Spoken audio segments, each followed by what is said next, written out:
Seja muito bem-vindo, seja muito bem-vinda a mais uma edição aqui do Resenha Cast, o seu podcast de Governador Valadares. Aqui você já sabe, todo dia é dia de episódio novo com uma pessoa diferente de uma área totalmente antagônica do personagem anteriormente entrevistado. E hoje tenho a honra de poder eternizar uma grande história na área da educação aqui da nossa cidade. Falo dela, a psicopedagoga Juliana Judice, que me dá a honra da sua presença aqui no podcast Eternizador de Histórias. Juliana, é uma honra inenarrável. É um prazer do tamanho da sua história poder te receber. Muitíssimo obrigado por ter aceitado o convite. Bom dia, boa tarde, boa noite. Depende do horário que vai estar nos acompanhando. Seja muito bem-vinda. Obrigada, é uma honra, é um prazer estar aqui para a gente conversar. Juliana, para começar nosso bate-papo, eu costumo dizer que desde muito novo eu sempre fui uma criança muito ligada aos veículos de comunicação. Então, assim, estou me referindo ali ao início dos anos 2000, por exemplo. E eu sempre fui uma criança muito ligada a tudo que passava na televisão, obviamente. Ouvia muito rádio, por incrível que pareça. Lia muito jornal. Essas revistas que ficavam nos consultórios odontológicos e até mesmo de médicos, eu consumia todas as revistas. E sempre uma criança muito inteirada no que estava sendo colocado ou exposto nos veículos de comunicação. E eu me recordo, Juliana, de que nessa época ali, 2003, 2004, 2005, enfim... eu não me lembro de ver nesses veículos de comunicação o assunto saúde mental ser debatido. Parece que teve que vir o advento nefasto da pandemia para fazer com que toda a humanidade pudesse se alertar em relação aos cuidados com a própria mente. Haja vista que, principalmente no período pandêmico, que toda a humanidade viveu, nós vimos aí, estamos vendo atualmente, o corpo que profissionais que cuidam da mente ganharam e estão ganhando com a medida do tempo. Falo de psicólogos, médicos, psiquiatras, terapeutas, enfim. E hoje em dia se tornou muito comum a seguinte indagação em rodas de conversa com amigos, familiares, colegas de trabalho, que é a seguinte: como você está? Ou como está a sua cabeça? Esse tipo de pergunta se tornou muito comum nos tempos atuais. Feito essa introdução, como você está? Como está a sua cabeça? Como é que tem sido este ano de 2025 para a sua história de vida? Eu costumo falar assim que eu sou uma pessoa muito feliz. E quando a gente é muito feliz, a gente entende que a saúde mental está organizada. Tem problemas, tem situações, mas a felicidade, ela é uma experiência, é um caminho. Então, eu sou uma pessoa muito feliz. Isso significa que eu entendo a minha saúde mental. Então, eu sou uma pessoa com um transtorno do déficit de atenção. Sim. Eu entendo a minha condição. Então, hoje eu sei que algumas coisas são limitações.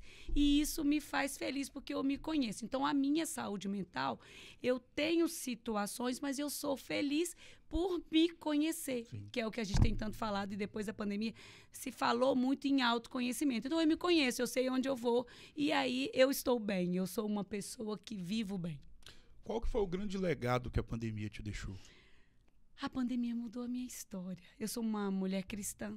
Eu creio muito em Deus.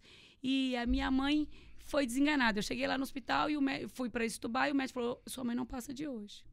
E a pandemia fez isso comigo. Ele falou comigo: minha filha, se você sabe rezar, a única coisa que tem para fazer é rezar. Eu segurei a pressão da sua mãe a noite inteira na medicação. Pode ir embora cuidar do velório. Se você sabe rezar, você reza, porque a medicina já fez tudo. Eu fui embora para casa, orei. A gente levantou milhares de pessoas e a minha mãe está viva. Não. Então, a pandemia me fez ser uma pessoa diferente. Eu acredito em coisas que talvez antes eu não acreditasse, eu não tivesse vivido essa experiência. E a saúde mental entra nisso. Inclusive, viver essa experiência de fé me faz ter uma saúde mental mais organizada, mais estabilizada, porque eu sei que existem coisas que vão além da ciência. Como era a Juliana Judice nos tempos de escola? Juliana Judice deu um trabalho, assim, Gostei da sinceridade. Eu dei um trabalho, eu demorei a aprender a ler. Sim. Eu sou do tempo que os professores, eles não tinham conhecimento sobre o desenvolvimento cerebral. Então, eu sou um TDAH, eu tinha muita dificuldade de permanecer nos espaços, de manter as atividades. Eu demorei a ler porque eu tenho uma dislexia né, que hoje a gente já consegue manejar melhor nas crianças. Então, eu fui uma criança que no meu primeiro ano de escola, eu entrei na escola com 4 para 5 anos, porque minha mãe precisava me levar para a escola, eu tive muita dificuldade. A escola não foi um lugar, eu não tenho boas lembranças da minha infância. Isso me fez trabalhar com o que eu trabalho. Em relação à educação e ao que ela representa para a sua história de vida, e muitas pessoas que vêm aqui, a maioria delas eu não conheço, às vezes só por rede social, mas não as conheço de ver pessoalmente, de conversar, manter contato. E te analisando de forma involuntária, no nosso primeiro contato pessoal, eu percebo que você nasceu para a educação. Eu estou redondamente certo ou redondamente enganado? E por quê? Eu costumo falar que eu sou professora de nascença. Eu falo isso toda vez que eu vou treinar um grupo ou dar uma palestra, eu falo isso. Eu sou professora de nascença. Eu estava fazendo uma formação fora e eles perguntaram, né, sobre a formação de cada um. E lá tinha psicólogos, o pessoal era bem da saúde. Sim. E eu senti o maior orgulho de ser a professora que estava lá. Isso é muito importante para mim. Eu amo ser professora. A educação, eu acho que ela abre portas. Eu acho, não, eu tenho certeza. A educação mudou a minha história. A minha mãe é a dona Nalva, bilheteira de todos os cinemas de Governador Valadares. Todo mundo conhece a minha mãe. Sim. E a expectativa de que a gente fizesse alguma coisa era muito pequena, né, diante do contexto que a gente viveu. E ela sempre fala, você vai estudar, custe o que custar, você vai estudar. E aí ela me estudou. E a educação mudou a nossa história, né? As experiências que eu vivo com pessoas, as oportunidades que a educação me deu. Eu conheço pessoas muito importantes na educação no Brasil e no mundo, Sim. porque a educação me abriu portas e eu sempre gostei de estudar. Em relação à educação, e já pensando na sua figura enquanto profissional, antes da Juliana Giudice, profissional da psicopedagogia, tem a sua versão enquanto professora. Afinal de contas, você tem a letras como formação. Como é que foi essa vertente, essa face da Juliana Giudice, professora? Hoje eu entendo porque... às vezes eu pensava, gente, por que eu estou aqui na sala de aula, sendo que eu gosto tanto de cuidar do outro? E aí eu fui observando isso. A educação, a sala de aula, a escola, eu passei 23 anos na sala de aula para poder viver o que eu vivo hoje. Eu tenho plena convicção disso. Hoje, quando eu vou conversar com um grupo, quando eu vou atender uma criança com necessidade específica, quando eu chego numa casa que a escola ela é tão importante, mas que ela está tão difícil naquele contexto, eu sei o que é a sala de aula. Sim. Quando eu converso com os meus colegas de profissão do magistério, os professores, eu falo com eles claramente, eu sei o que vocês estão vivendo. E eu ainda sou de um tempo que a gente tinha todas as necessidades específicas na sala de aula, mas a gente não tinha conhecimento técnico para resolver. Ou então, talvez nem resolver, para intervir. Então, eu entendo que a sala de aula ela foi a minha base para hoje trabalhar com o que eu trabalho. O que é educar? Educar no sentido de dar uma base de valores e princípios relacionado à família. Mas o contexto acadêmico, ele também educa, ele também ensina, né? Ele também ensina até boas maneiras. Sim. Contudo, a escola precisa entender que a escola é um reforçador da educação que a família dá em casa. E aí a gente falou muito que a família está delegando coisas à escola, se fala muito na educação, é porque também a gente está meio perdido de qual papel que cada um precisa ocupar. Né? A gente tem crianças em período integral. Então, antigamente, os pais ensinavam as crianças como se portar à mesa. Hoje, a criança fica na escola o dia todo. Então, quem tem que fazer isso? Sim. A escola. Então, a gente se perdeu um pouco nisso. Eu entendo que a gente precisa mesmo reorganizar a função de cada um. Mas educar, basicamente, as habilidades básicas, quem faz é a família. A criança precisa chegar na escola preparada, com essa educação de base, porque a escola precisa cuidar dos processos acadêmicos. Pegando um gancho na sua experiência como professora e já transportando toda a sua experiência dentro de sala de aula para o que você faz atualmente, o quanto que ser professora te ajuda a ser psicopedagoga? Ser professora me faz entender, ter sido professora, né, ter ficado na sala de aula, ter ficado na escola, nas instituições, me faz entender o quanto isso é importante para a família. A família quer o filho inserido num contexto acadêmico. O quanto a escola faz as crianças felizes. A escola é um lugar muito legal. As crianças têm experiências na escola que nem se eles contratassem um profissional para trabalhar todos os dias com as crianças, elas viveriam. A escola é um lugar muito legal e me faz entender o que os colegas de profissão estão passando, as instituições estão passando. A gente mudou, as coisas mudaram, não são mais como foram. Isso, a gente precisa pensar se alegra ou se assusta, né? O que é psicopedagogia? Psicopedagogia, a gente trabalha os processos de aprendizagem, como a criança aprende, como intervir nos déficits, como potencializar habilidades. A psicopedagogia basicamente é isso. Eu percebo, e estudando um pouco acerca do que você faz atualmente, e pensando, claro, na figura de uma psicopedagoga, que é uma profissão, né, o psicopedagogo ou a psicopedagoga, que possui a capacidade de transformar uma vida, ou não somente a vida dessa criança, mas também a vida da família que está inserida no contexto juntamente com essa criança. E aí, como eu disse anteriormente, na posição de leigo, existe uma certa verdade acerca do que eu te falei aqui agora? Eu tive lá na Europa, fui validar isso, né? A psicopedagogia, né? Essa inferência no desenvolvimento, porque a gente se afeta. Então, uma criança com um bom funcionamento acadêmico, essa família tem menos atrito com essa criança. Essa família tem menos necessidade de buscar a escola, de inferir no processo acadêmico. Então, o desenvolvimento, a inclusão e a educação, eles estão totalmente interligados, eles não dissociam. Desenvolvimento e educação, quando uma família tem uma criança, muitas vezes ela já tem essa criança pensando, eu quero que meu filho estude naquela escola que eu estudei. Sim. Se aquela criança se depara com uma situação dentro daquela escola, aquilo impacta todo o contexto, impacta a casa, impacta as vivências. Se uma criança pega a recuperação na escola, ela impacta todo o contexto da família. A família estava preparada para viajar dia 2, a criança pegou a recuperação, viaja dia 20. Quem nunca? Não é? Exato. Então, a escola, a educação, o desenvolvimento e a inclusão, que a gente tem falado de inclusão só de pessoas com necessidades específicas, mas a gente tem que pensar na inclusão num contexto mais amplo. Elas estão ligadas, elas são interligadas, a gente não separa isso. E foi isso que a gente foi lá na Europa buscar. Desenvolvimento e inclusão não se dissociam. Sim. E a educação faz parte desse desenvolvimento. O que é inclusão? A gente pensa que incluir é colocar lá dentro, né? E eu voltei, né, lá do curso, assim, incluir é como que ela vai sair de lá. Uau. Colocar para dentro é fácil.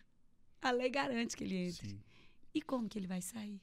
E como que ele sai todos os dias que ele tem que ir para a escola chorando e é ignorado lá dentro? Ou ele tem excesso de atenção que ele não consegue desenvolver autonomia e nem independência lá dentro? Como que ele sai de lá? Uma criança que não pega o sapato no chão porque alguém faz por ele? Ou ele fica descalço o tempo todo porque ele queria tanto calçar o tênis dele, mas ele não sabe? Então, a minha grande preocupação não é colocar para dentro. Agora eu quero saber como que ele vai sair de lá. E não é sair de lá no ensino médio, não. É sair de lá todos os dias. Porque essa mãe, esse pai, quer que ele saia de lá feliz. Claro que a escola tem obrigações. E ter obrigações não deixa a gente tão feliz assim. Exato. Né? A gente não quer tantas obrigações. Mas por que não ter essas obrigações de uma maneira mais agradável? Né? Mais suave. Não precisa ser tão pesado quanto tem sido, tanto para as crianças, para os adolescentes e para os profissionais.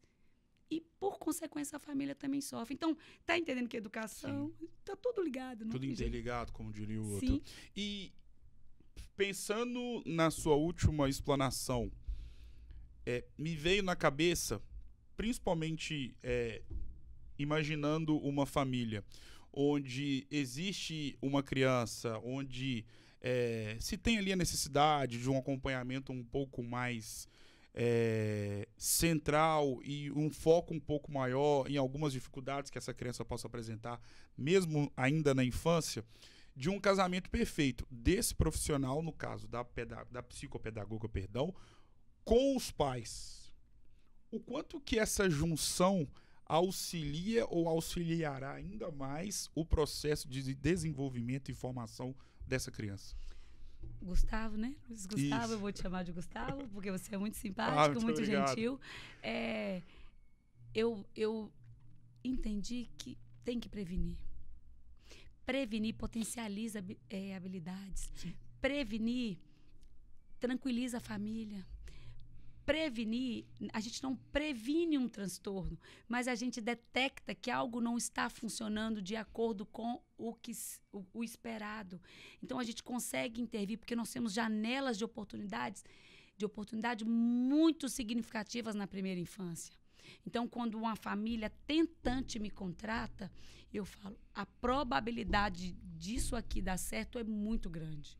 Quando uma família descobre que o filho tem uma necessidade específica dentro do útero, que tem precisa de um olhar, e a gente faz essa inferência com essa família, a partir daí prepara essa família para essa criança chegar, prepara o profissional que vai receber, para a gente começar a estimular esse bebê a partir da hora que ele saiu desse útero, eu entendo que a gente tem ganhos assim, significativos, ganhos impactantes para o desenvolvimento como um todo. E quando os pais não querem enxergar o óbvio? O que acontece assim, né? Quando uma família... Ele não é que ele não quer enxergar, é difícil. O que eu entendi agora, assim, nos últimos tempos, eu tenho estudado muito a família, não é fácil. O desenvolvimento da criança impacta a família e o desenvolvimento dessa família também impacta essa criança. Então, ter um filho com uma necessidade específica, que tem uma demanda muito alta, a gente precisa caminhar com essa família precisa de que alguém pegue na mão e fale, vamos, vai dar certo. Eu tenho algumas famílias que recebem um diagnóstico, né, algum diagnóstico muito pontual, e entram em contato comigo e falam assim, o que a gente faz agora? Eu falo, primeira coisa, vamos sentar e vamos conversar. Esse diagnóstico, ele é só um diagnóstico para nortear o que nós podemos fazer. E que bom que vocês receberam esse diagnóstico agora, porque a gente consegue intervir dessa maneira. Então, assim, eu entendo que a gente precisa pegar na mão dessa família, ao invés de fazer assim, essa família não aceita, essa família não quer, essa família está negando. Não é fácil, né? No curso, o professor falou assim, essa família estava com uma expectativa de que fosse aqui. Chegou aqui nessa linha, nós tivemos uma crise. E essa crise, ela não vai mudar. Essa crise, ela é permanente. Mas o que a gente faz com essa crise? Porque uma coisa é você ter uma situação específica. Mas quando uma família recebe o diagnóstico de uma criança, ela carrega esse diagnóstico. O que a gente vai fazer a partir desse diagnóstico? Vamos cuidar dessa família, porque a gente está preocupado em cuidar demais da criança. Só que quem é a base dessa criança? Essa família. Sim. Então, desorganiza a família, né? O casamento desorganiza, porque alguém volta demais a atenção para a criança, alguém vai precisar produzir financeiramente demais, porque a gente sabe dos custos de uma criança com necessidades Sim. mais específicas. Então, assim, eu tenho trazido muito esse olhar para essa família. Eu quero muito cuidar das famílias. O meu valor principal de vida é a família. A família é algo muito importante para mim. Você nasceu com um propósito de vida de poder ser uma agente transformadora através da educação e também através da psicopedagogia. O que isso significa para a sua história de vida? Gustavo, eu pedi a Deus esse trabalho. Eu era professora, eu sempre amei ser professora. Tudo que eu faço hoje na intervenção preventiva, em domicílio, eu sempre fiz na sala de aula. Eu fazia isso com 30 crianças, eu sempre fiz. Eu não tenho nenhum pesar de não ter feito o que precisava ter sido feito e tenho consciência que eu fiz até onde eu sabia. Só que eu passei por um momento, quando eu tinha 36 anos na vida, que foi muito impactante para mim. E eu pedi a Deus esse trabalho que eu tenho hoje, assim, de ajoelhar e falar, Deus, me dá um trabalho muito importante. Eu não quero ser mais importante que Deus, não quero isso não. Mas eu quero um trabalho muito importante e que eu impacte a vida das crianças, das pessoas e a começar pelas crianças. Então, eu tenho um trabalho de me lembrar que eu falei, Deus, eu queria chegar nas casas e ser recebida com os olhos das crianças brilhando. E eu vivo isso e as famílias filmam isso acontecendo. Então, assim, é a minha vida. Eu tive uma reunião com uma parceira nova essa semana e falei assim, o meu trabalho é a minha vida. Eu não sou uma pessoa que você vai falar assim, você é só viciada em trabalho. Eu tenho uma predisposição a trabalhar para resolver problemas. Sim. Mas o meu trabalho é a minha vida, porque eu tenho um trabalho muito precioso. Porque eu estou dentro do lugar mais importante, que é a casa. Qual que é o principal pilar que uma psicopedagoga precisa ter no acompanhamento com a criança? Partindo do que a gente precisa para a evolução acadêmica, ela precisa ter muito conhecimento técnico baseado em evidências. Ela precisa estudar ciência, que é o que eu tenho falado muito com quem me procura para a gente trabalhar junto. Só que a gente precisa, existe um grande estudioso aqui que ele fala que a gente precisa de um barangandã. Esse barangandã a gente não adquire nas formações. Então, a gente precisa ter empatia, precisa tirar esse olhar de que o outro está delegando funções, a gente precisa se colocar no lugar do outro. Eu falo que compaixão ajuda muito a gente ser um bom profissional, principalmente quando a gente vai trabalhar com crianças e famílias. Qual que é a principal mazela da educação atualmente no Brasil? Ai, gente, eu tenho pensado que a educação precisava estudar um pouco mais de análise do comportamento. A gente estudou, a gente tem uma filosofia, a gente estudou filosofia, ela é linda, mas a gente está precisando estudar desenvolvimento cerebral e comportamento. Eu acho que a gente está pecando nisso. Ao longo de todos esses anos da sua vida, como uma profissional da educação, você já deve ter convivido com inúmeras histórias. E o mais interessante nisso tudo, que o seu trabalho é capaz de mudar histórias. Qual é a história mais impactante que você teve contato e, através do seu trabalho, você conseguiu transformar essa história? Eu vou te contar uma história engraçada primeiro. Eu cheguei numa casa e o menino falou, Ju, você sabe fazer CC? Eu falei, meu benzinho, não pergunta isso pra Ju, não. Que eu tô com a minha memória ruim, eu não tô lembrando direito. Ele virou pra mim e falou, é verdade, Ju, olha como seus cabelos estão todos brancos, você tá ficando velhinha mesmo. E aí, assim, eu fico vendo o quanto a naturalidade deles é engraçada e é natural pra nossa vida. Então, essas histórias, elas mudam muito. Elas me fazem muito feliz e me fazem muito querer viver essas experiências. Mas eu já tive casos assim, a primeira criança que eu atendi no espectro do autismo, eu não conhecia o autismo, não se falava em autismo. E hoje a mãe dessa criança, e ele é um adolescente, né? Eu já sou um rapaz, como dizer, nós somos grandes amigas. Que legal. E essa semana mesmo, eles estão viajando e eu falei pra mãe. Aí a mãe me mostrou as fotos, eu falei, tá muito parecido com o pai. Eu vi as fotos, ela falou assim, falei, reza por mim. Ela falou assim, a gente faz isso com muita frequência lá em casa. Legal. Então essa história de vida foi uma história muito impactante, que ele é um cara super legal, todo mundo conhece ele aqui, ele é muito atuante. Eu tive casos do espectro, eu tive casos assim de chegar em algumas casas e as famílias estarem muito tumultuadas com os funcionários, com o desenvolvimento das crianças, e a gente conseguir organizar isso e olhar para essa família, hoje está tudo muito bem.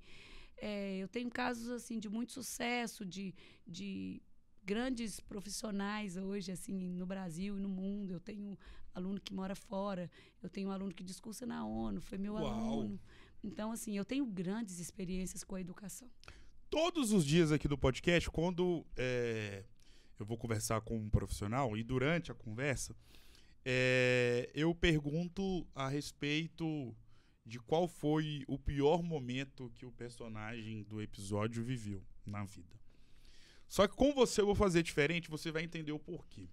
Porque todos nós, e eu sempre falo que a nossa vida se parece como um livro, né? Porque todos os livros que se prezem têm páginas positivas, capítulos maravilhosos, mas em contrapartida, todo livro que se preze tem capítulos não tão bonitos assim, páginas não tão boas, contando histórias tristes, e é assim a nossa vida, a minha, a sua, enfim.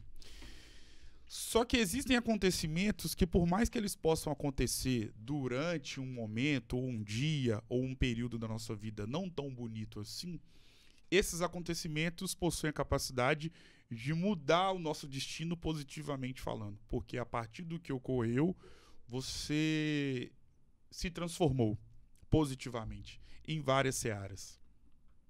E na sua história de vida, tem um acontecimento que mudou totalmente a sua trajetória aqui neste plano. E esse acontecimento, ele é único, mágico, e no livro da sua vida, ele atende pelo nome e pelo capítulo, que possui o nome de Beatriz Judice Reale. O quanto que esse capítulo mudou a sua história de vida aqui neste plano? A Beatriz, ela é o meu projeto mais importante nessa vida. Beatriz é minha filha adotada. Ela foi nossa filha por escolha, né? Nós escolhemos ter essa filha. É uma filha que me ensinou muito e eu não entendia por que né, isso tinha acontecido comigo. Eu sou filha única, minha família esperou que eu gerasse um bebê e eles têm o maior orgulho de falar que queria que esse bebê carregasse esse nariz, porque eu tenho um nariz igual ao da minha mãe. E aí, de repente, a vida me mostrou que eu não seria a mãe biológica. E aí a Beatriz veio. E a princípio foi um processo de adoção muito tranquilo, né? Mais ou menos tranquilo. A gente teve algumas questões judiciais, mas a Beatriz me tirou de um lugar que talvez eu não sairia. Quando eu me divorciei do pai da Beatriz, foi muito impactante para mim. Eu sou cristã, eu tive muita dificuldade de lidar com o divórcio, né? E eu queria parar. Muitas vezes eu quis parar. Só que eu coloquei a Beatriz para dormir na minha cama comigo. E eu olhava para ela, muitas vezes ela estava do meu lado, eu tampava a cabeça e falei, hoje eu não consigo levantar. Eu olhava para ela e falava, agora eu tenho que ir. E aí eu comecei a entender por que a Beatriz veio. Porque eu precisava virar outra pessoa. Sim. Precisava ter as experiências de fé. Beatriz me ensinou a ter fé, assim. Eu preciso descansar, porque isso eu não vou conseguir resolver. Eu preciso descansar, porque a adolescência, ela pertence a Deus mesmo. Então, a Beatriz é o meu projeto mais importante. Eu amo ser mãe. Pensando nesse projeto e nessa vida que mudou a sua vida aqui na Terra, e foi o acontecimento mais esplendoroso, imagino eu, da sua vida.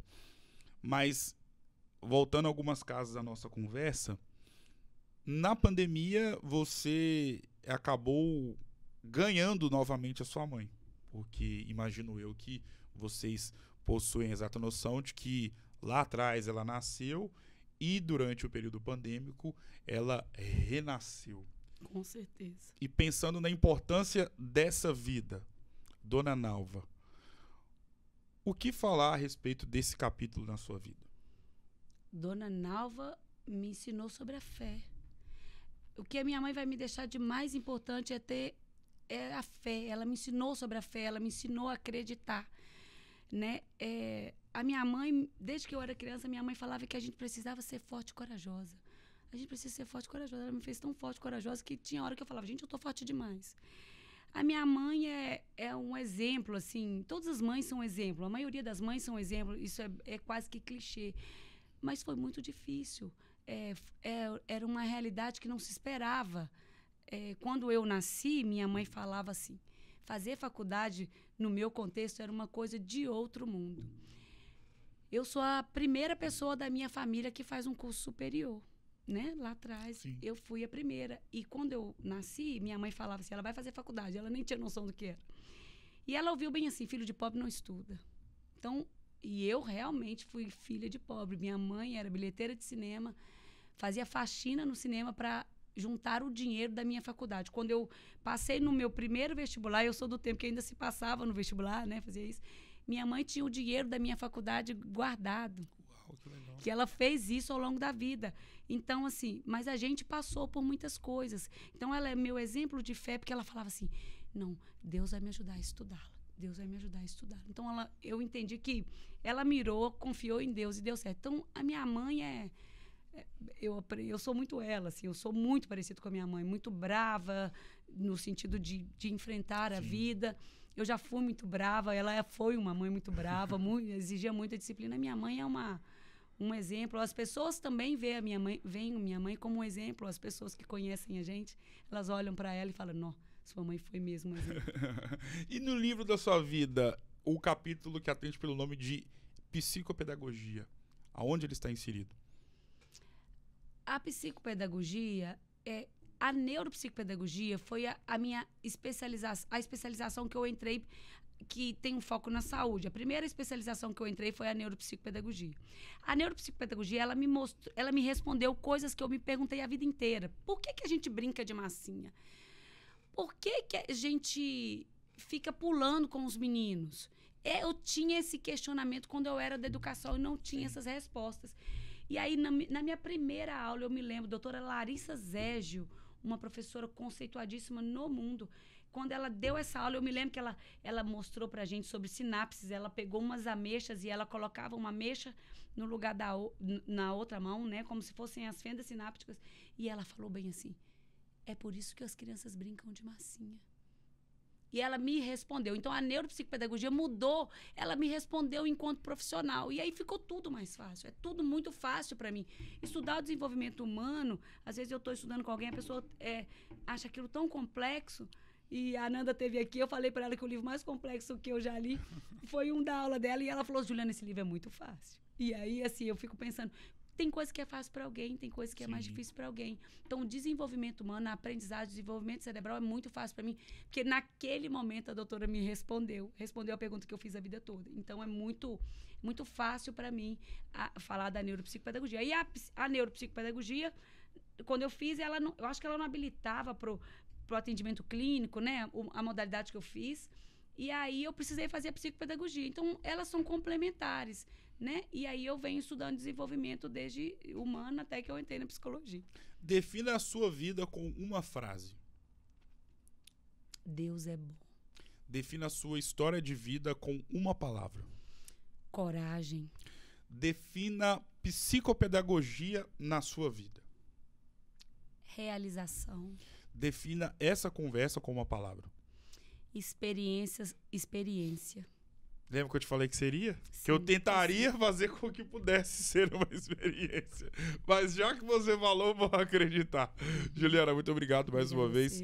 Foi uma honra incrível poder ter uma pessoa do seu gabarito aqui neste espaço. Episódio número 1273 aqui do Resenha Cash. Muito obrigado, sucesso. E claro que as portas estão mais do que escancaradas para você poder voltar mais vezes. Muito obrigado mesmo. Obrigada a você, foi uma honra, um prazer. É sempre prazeroso conversar com alguém que deixa a gente falar da nossa história. Muito obrigada. Você é um bem para a sociedade. Muito obrigado. Valeu. O Resenha Cast para lá de especial de hoje vai ficando por aqui. Um grande abraço e claro que eu volto em uma próxima oportunidade. Até mais.